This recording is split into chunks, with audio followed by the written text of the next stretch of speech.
बिस्मिल्लाहिर्रहमानिर्रहीम। अस्सलाम वालेकुम डियर स्टूडेंट्स, कैसे हैं आप लोग? उम्मीद है बिल्कुल ठीक होंगे। मैं आपको वेलकम करता हूं डी एकेडमी में।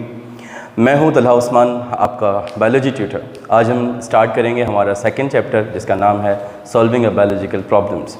इसमें हम बायोलॉजी के आने वाले जितने भी प्रॉब्लम्स होते हैं उनको सॉल्व करने की कोशिश करेंगे, उनके स्टेप्स को पढ़ेंगे और देखेंगे कि कौन कौन से बायोलॉजिकल स्टेप्स आते हैं और किस तरह से उनकी स्टडी है।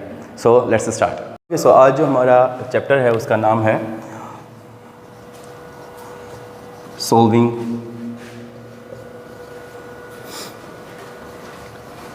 Biological problems.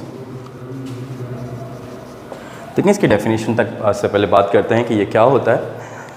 बायो के अंदर रहने वाले जितने भी प्रॉब्लम्स होते हैं, हमारी लाइफ के अंदर जितने प्रॉब्लम्स होते हैं, या कभी लाइट का मसला आता है, कभी पैसों का मसला आता है, कभी और मसले मसाइल होते हैं, तो हम क्या करते हैं, उनका कोई ना कोई हल ढूंढते हैं कि ये किस तरह से हल होगा। ये क्या है कि कोई बीमार हो जाता है, किसी की मेडिसिन लगती है या कुछ भी। तो इसी तरह से बायोलॉजी की फील्ड जो है, इसके अंदर भी बहुत सारे मसाइल पैदा होते हैं।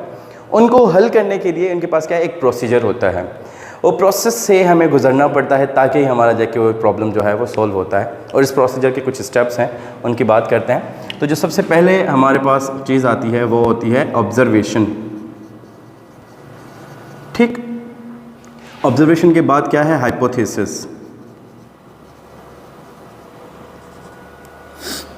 ऑब्जर्वेशन और हाइपोथेसिस हमारे पास दो चीज़ें आ गई।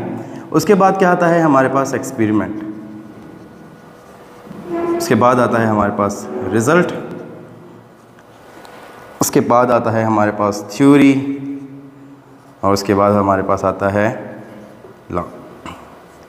देखिए, ये कुछ स्टेप्स हैं जिनको फॉलो करने से क्या होता है, इनको फॉलो करने से हमारे कोई भी प्रॉब्लम है वो सॉल्व हो जाते हैं। हम इनको एक एक करके इन पर बात करते हैं कि ऑब्जर्वेशन किसे कहते हैं, या फिर हाइपोथेसिस किसे कहते हैं, एक्सपेरिमेंट किसे कहते हैं, रिजल्ट किसे कहते हैं, और इनसे हमें क्या मिलता है और किस तरह से सॉल्व कर सकते हैं।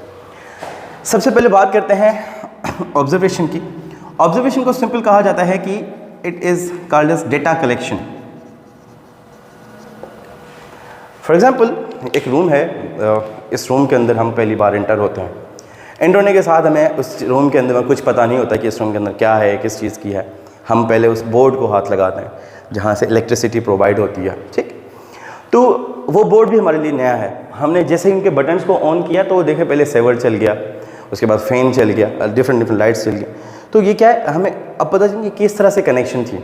वो बोर्ड की देखेंगे कि बोर्ड किस तरह से है, उसकी डेटा कलेक्ट करेंगे। ये फ़ैन तक ऑर्डर कैसे पहुंचा, कैसे रिस्पॉन्स हुआ, फ़ैन से सेवर से कैसे रिस्पॉन्स हुआ, ये सारे हम फिर इंफॉर्मेशन लेंगे और उनकी डेटा कलेक्ट करेंगे कि हाँ भाई ये किस तरह से हुआ।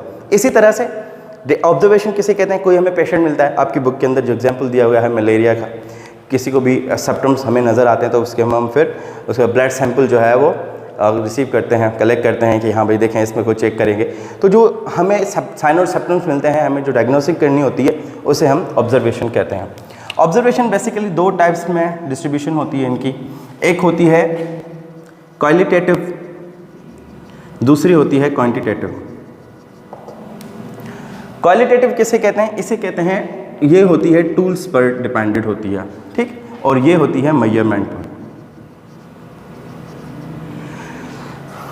क्वांटिटेटिव मेजरमेंट्स हमारी हो जाती हैं, मेजरमेंट इंस्ट्रूमेंट जो होते हैं उन पर डिपेंड करते हैं। क्वालिटी जो है वो क्वालिटेशन जो है क्वालिटेटिव में डिपेंड करते हैं कि कितनी मिकदार में है, कौन सी चीज़ें आ जाती हैं। इसको हम मिकदार लिख देते हैं, मिसाल पर 100।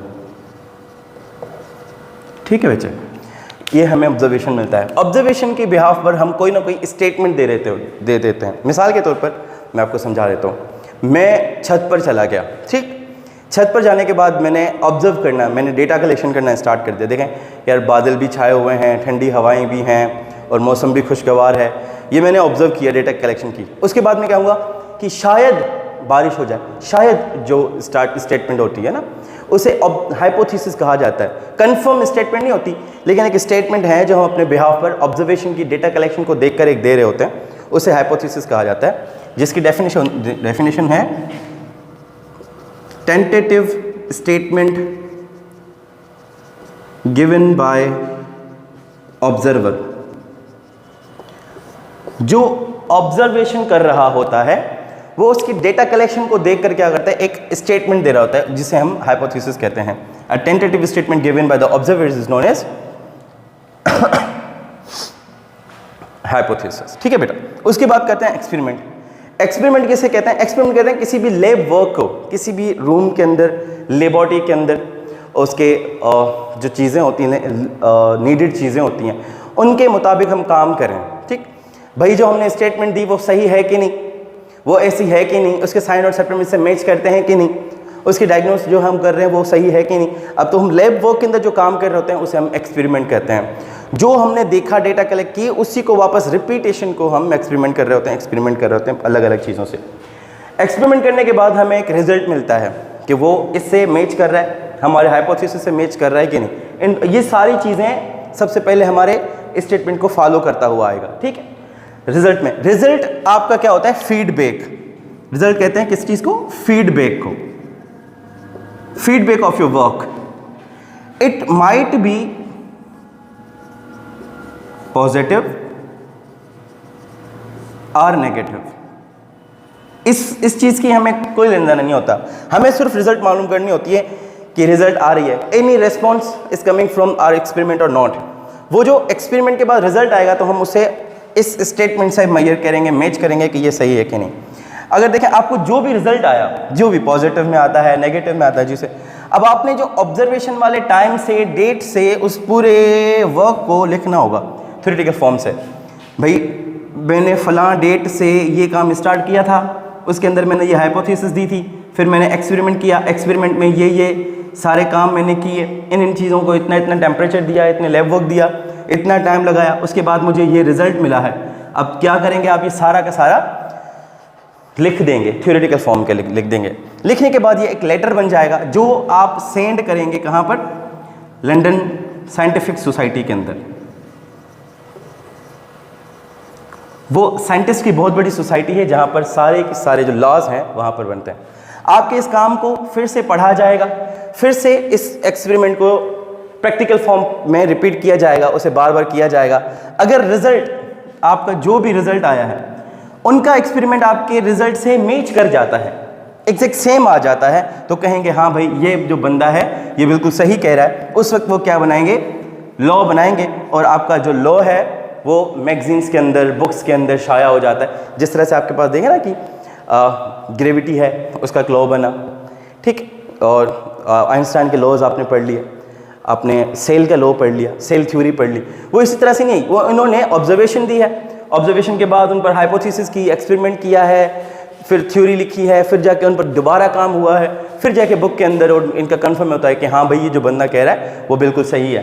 तो कोई भी बायोलॉजिकल प्रॉब्लम हमारे पास आ जाती है तो हमें सॉल्व करने के लिए इन स्टेप्स को फॉलो करना बहुत लाजमी होता है। इन स्टेप्स को फॉलो करेंगे तो हमें एक रिजल्ट मिल जाता है, और वो रिजल्ट जो है वो आगे चला जाता है, और साइंटिफिक सोसाइटी के अंदर जितने भी साइंटिस्ट बैठे होते हैं आपके उस काम को दोबारा से कर रहे होते हैं। अगर आपकी रिज़ल्ट, मैं आप फिर दोहरा रहा हूँ कि अगर आपका जो रिज़ल्ट आया है वो उस रिज़ल्ट के साथ मैच हो जाता है तो आपका जो वो लॉ है, वो जो थ्योरेटिकल वर्क है वो लॉ के अंदर कन्वर्ट हो जाता है, और उसके बाद कंक्लूजन आ जाती है कि भाई this work has done from this guy, this boy, this student who had invent or discover this material, this organism according to the anything। ठीक है बेटा, सो ये आज का हमारा टॉपिक था जिसे सॉल्विंग बायोलॉजिकल प्रॉब्लम। इसके अंदर हमने इसके कुछ स्टेप्स पढ़े, इसके अंदर observation, hypothesis, experiment, result, theory और लॉ है।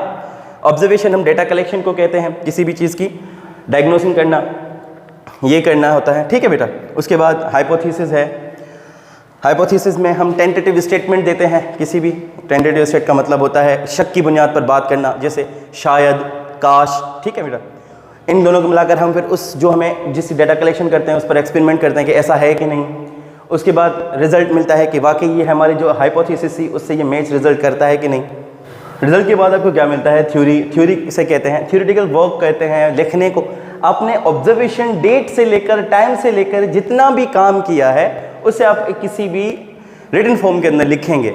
जितना आपने लिखा है वो क्या करेंगे? आपने सेंड करना होता है। लंदन के अंदर एक साइंटिफिक सोसाइटी है जहाँ पर सब साइंटिस्ट बैठे होते हैं, वो आपके इस काम को पूरा रिपीट करेंगे, चेक करेंगे। अगर आपकी रिजल्ट उनके रिजल्ट से मैच कर जाती है तो फिर वो आपका जो थ्योरेटिकल वर्क है वो लॉ के अंदर कन्वर्ट हो जाएगा और आप एक साइंटिस्ट के तौर पर इस दुनिया के अंदर शाया होंगे। ये आज हमारा टॉपिक था बायोलॉजी का, और हम इंशाल्लाह नेक्स्ट टॉपिक के एक नए जज्बे के साथ मिलेंगे। उम्मीद है आपको हमारा लेक्चर पसंद आएगा। अगर आपको ये हमारा पढ़ाने का तरीका पसंद आता है तो हमारे यूट्यूब चैनल को लाइक कीजिए, फॉलो कीजिए, बेल आइकन दबाना मत भूलिएगा। अल्लाह हाफ़िज़।